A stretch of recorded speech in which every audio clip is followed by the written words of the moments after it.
আসসালামু আলাইকুম সুপ্রিয় শিক্ষার্থী বন্ধুরা, কেমন আছো তোমরা সবাই? আশা করছি আল্লাহর রহমতে সবাই সুস্থ এবং ভালো আছো। আমি আলহামদুলিল্লাহ ভালো আছি। তো আজকের অনলাইন ক্লাসে সবাইকে স্বাগতম জানাচ্ছি, ড্রিম স্কুল অ্যান্ড কলেজের অনলাইন ক্লাসে। তো আজকে আমরা দশম শ্রেণীর উচ্চতর গণিতের 1.2-এর ফাংশন বিষয়ে আলোচনা করব। গত ক্লাসেও আমরা এই আলোচনা করেছিলাম। তো তোমাদের সাথে আছে আমি মোহাম্মদ আল-Amin সরকার, শিক্ষক, Narayankul dream model school and কলেজের। তো আজকে যেই পার্টটি নিয়ে আলোচনা করব, দু একটা অঙ্ক আমরা এখান থেকে সমাধান করার চেষ্টা করব। দেখো, উদাহরণ 27 নম্বর যে অঙ্কটা আছে সেটি সলভ করব। তার আগে তোমাদের আমি ডোমেইন, রেঞ্জ, কোডোমেইন সেগুলো বিষয়ে আলোচনা করেছিলাম। তো তোমরা সকলেই জানো কিভাবে ডোমেইন এবং রেঞ্জ বের করতে হয়। তো 27 নম্বর উদাহরণটা একটু খেয়াল করো। দেখো, বলা আছে function of x equal to 2s² + 1 ফাংশনের রেঞ্জ নির্ণয় করো, যেখানে ডোমেন এক্স ইকুয়াল টু 1 2 3। আচ্ছা, ডোমেনটা বলা আছে 1 2 3 হবে, রেঞ্জটাই 1 2 3 এই সমীকরণে বসাই দিলে যে মানটা পাওয়া যাবে সেটাই রেঞ্জ হিসেবে গণ্য হবে। দেখো, function of x equal to বলা আছে 2s² + 1, যেখানে x বিলংস টু x মানে x এর একটা উপাদান, এই এক্সটা হচ্ছে এই এক্সের একটা সদস্য, সেটা 1 হতে পারে, 2 হতে পারে, অথবা 3 হতে পারে। ওকে, তাহলে ফাংশন অফ 1, যদি এক্সের জায়গায় 1 বসাই তাহলে এই সমীকরণে এক্সের জায়গায় 1 বসাবো। 2 × 1² + 1 সমান 2 1 কে 2 যোগ 1 3। একইভাবে এক্সের মান যদি 2 বসাই, ফাংশন অফ 2 বসালে 2² + 1, 2 দুগুণে 4, 4 দুগুণে 8, আর 1 9, যে 9। এবার 3 যদি বসাই তাহলে 3 বসালে হবে 3² × 2 + 1, 3 3 9, 9 দুগুণে 18, আর 1 19। তাহলে 1 2 3 এর রেঞ্জ সেট হবে 3 9 19। 1 এর জন্য পাচ্ছি 3, 2 এর জন্য পাচ্ছি 9, এবং 3 এর জন্য পাচ্ছি 19। খুবই সোজা একটা অঙ্ক, আশা করছি বুঝতে পেরেছ। 28 নম্বরটা একটু খেয়াল করো। উদাহরণ, function F such that x tends to mx + c ফাংশনের জন্য 2 এবং 4 এর প্রতিবিম্ব যথাক্রমে 7 ও -1। এখানে বলা হচ্ছে 2 হবে 7 এবং 4 হবে -1 এর প্রতিবিম্ব। কর্ণ বলছে এম এবং সি এর মান নির্ণয় করতে। এফ এর অধীনে 5 এর প্রতিবিম্ব, এফ এর অধীনে 3 এর প্রাক প্রতিবিম্ব। তো ক নম্বরে যাচ্ছে এম এবং সি এর মান নির্ণয় করতে। Function of x equal to mx + c দেওয়া আছে, তাহলে যদি আমি এই 2 এবং 4 এর প্রতিবিম্ব, তাহলে 2 বসাই, 2 × 7, অর্থাৎ ফাংশন অফ 2 = 7, বা 2m + c = 7। যেহেতু প্রতিবিম্ব বলা আছে 7 হবে, তাহলে 2m + c এর প্রতিবিম্ব হচ্ছে 7, আর 4 এর প্রতিবিম্ব হচ্ছে -1। তাহলে 4 → -1, অর্থাৎ ফাংশন অফ 4 = -1। অর্থাৎ এখানে 4m, x এর জায়গায় 4, 4m + c = -1। এই যে দুটো সমীকরণ, এই সমীকরণ, একটা হচ্ছে 7, একটা হচ্ছে -1। তাহলে 1 ও 2 নং হতে যদি আমরা এই দুইটা ক্যালকুলেশন করি, তাহলে কিন্তু এই সমীকরণটাকে যদি আমি 2 গুণ করি তাহলে 4m, অথবা তুমি যদি এখানে তুমি যোগ বিয়োগ করো, বিয়োগ করলে সিসি কাটা যাবে, 2m থেকে 4m বাদ দিয়ে গেলে 2m থাকবে, আর এখানে 7 থেকে 1 বিয়োগ করলে 7 আর 8 হবে। তাহলে m = 2 যদি ওই পাশে ভাগ হয়ে যায় তাহলে হবে 4 দুগুণে 8। তোমরা যদি বুঝতে না পারো তো আমি একটু দেখিয়ে দিচ্ছি। দেখো, এখানে হবে এই দুটো যদি আমরা বিয়োগ করি, বিয়োগ করলে চিহ্ন পরিবর্তন হবে, এখানে বিয়োগ হবে, এখানে যোগ হবে। তাহলে 2m কাটলে হবে যে 2m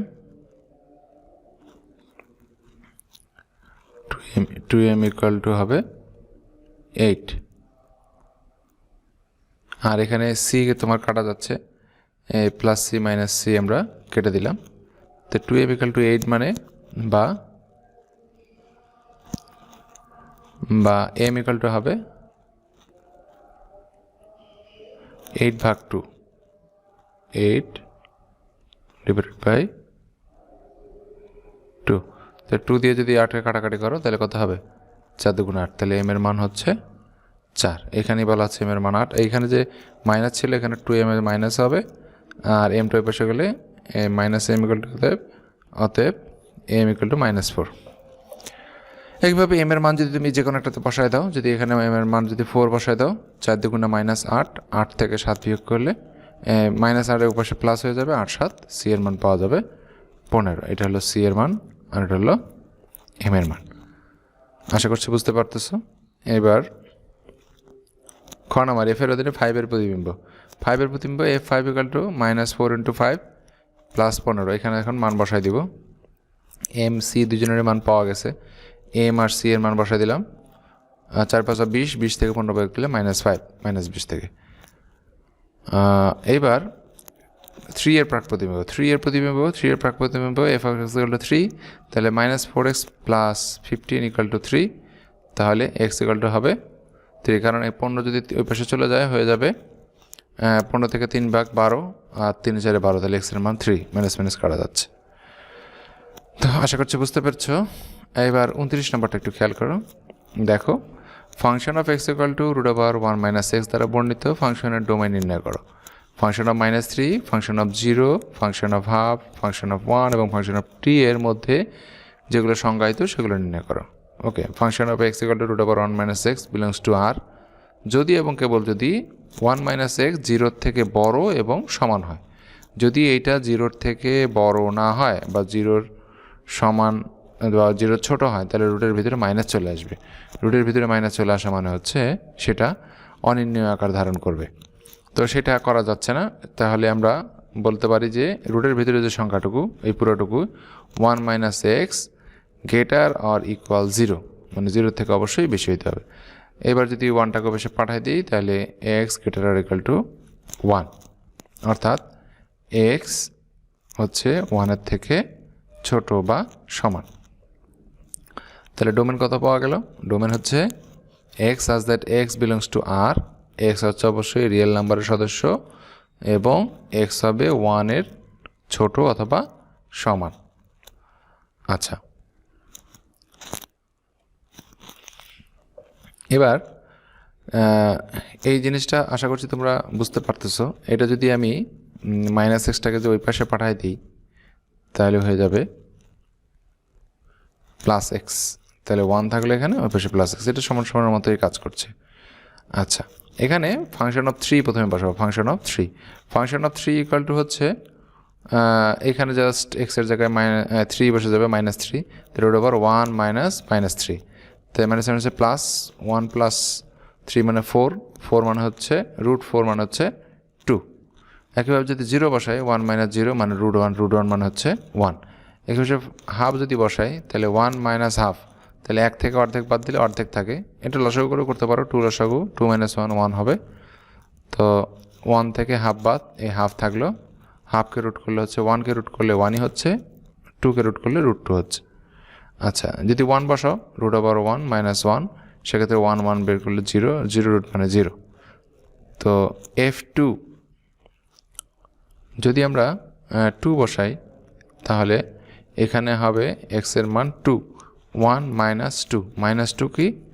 কেন এটা সংজ্ঞায়িত না, কারণ 2 not belongs to dom f, কারণ 2 হচ্ছে ডোমেনে নাই। ডোমেনে না থাকলে সেটা বসানো যাচ্ছে না, এই যে এই শর্ততে নাই। x বিলংস টু f, মানে এই যে f ডোম f এর মধ্যে কিন্তু এটা নেই ফাংশন অফ 2টা, অতএব এটা সংজ্ঞায়িত নয়। আশা করছি বুঝতে পেরেছ। তো আজকে এই পর্যন্তই ছিল। তো যদি এই কয়টা অঙ্কের মধ্যে কারোর জন্য প্রবলেম থাকে তাহলে আমার সাথে আবার কমেন্টে যোগাযোগ করবে। আশা করি নেক্সট টাইম বোঝাতে দেওয়ার চেষ্টা করব। তো আজকের ক্লাসটি দেখার জন্য সবাইকে ধন্যবাদ জানাচ্ছি। সবাইকে ধন্যবাদ।